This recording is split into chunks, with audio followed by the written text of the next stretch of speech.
2 games in, and it may be time to start calling Hastings football the comeback kids after another come-from-behind win this afternoon at Dakota Wesleyan. But whether it was playing duck, duck, goose, going bowling, or maybe even taking a selfie, the win makes this past Saturday even sweeter in the eyes of West head coach Ron Beacom. When it comes 7 o'clock, there are going to be over 90,000 plus people here to not watch a football game at Memorial Stadium, but a volleyball match.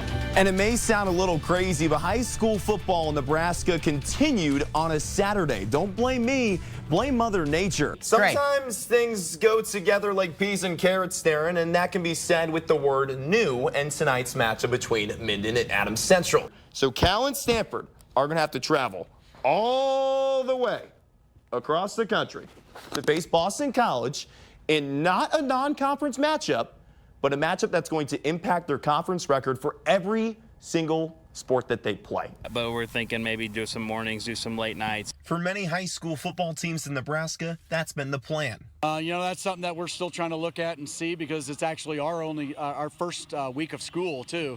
Programs in a pickle ahead of week 1 with temperatures hitting the hundreds. Some had to adjust after week 0. Not the case for Overton. What's the reasoning behind practicing out here in the heat?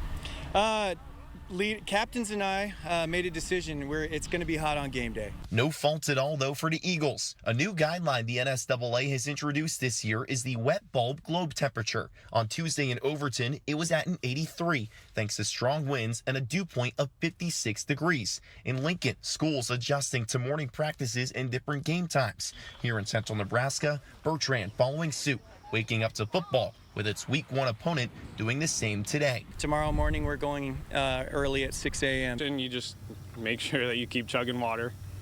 I guess that's really the only thing there is to it. Yes, teams have had to adjust, but NSAA Assistant Director Ron Higdon says each school having a wet bulb ensures not only safety, but life. Because it can save lives. And when you're trying to protect your kids and the activities that we sponsor, that's paramount. If temperatures get up to 105 degrees this week, the NSAA requires high school programs to practice without shoulder pads and helmets. But if teams choose to adjust, they're still going to have to get their daily intake of H2O and ensure that their players are staying hydrated on and off the gridiron. And then we're just going to preach to the boys, we got to hydrate. You know, your teachers might get mad at you for going to the restroom every 20 minutes, but that is part of the game. Hydration may be a part of the game, but it's also a part of life. Here you go. Go right 3 on 1. I got 20. I got 20. Go 10. I'm Trey Redfield, NTV Sports.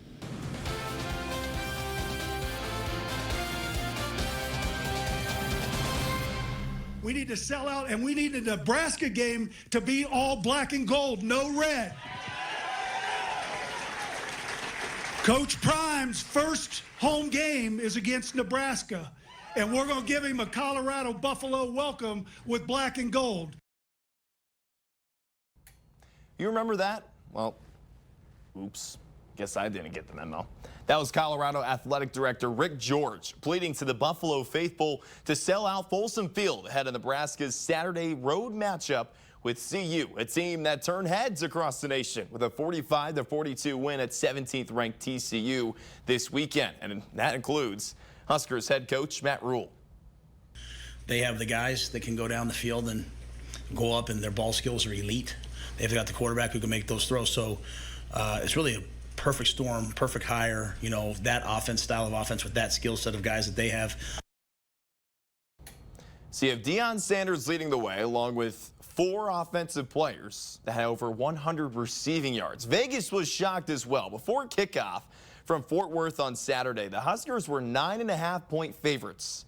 Now they're 3.5-point underdogs. It's Nebraska's first trip to Boulder since 2019, where there was plenty of Husker red there. Who knows? Maybe we see the same thing. We can see if the Husker faithful can emulate it on Saturday at 11. That gets going on our sister station, KFXL, on Saturday morning. Sticking with the Huskers, Isaiah Garcia Castaneda got hit in the knee in Thursday's heartbreaking loss at Minnesota. Coach Rule gave an update on the wide receiver status at his weekly press conference today. Yeah, Isaiah Garcia Castaneda got hit in the side of the knee towards ACL. So heartbroken for him. really one of the great stories on our team, and sad for him, really sad for him. So.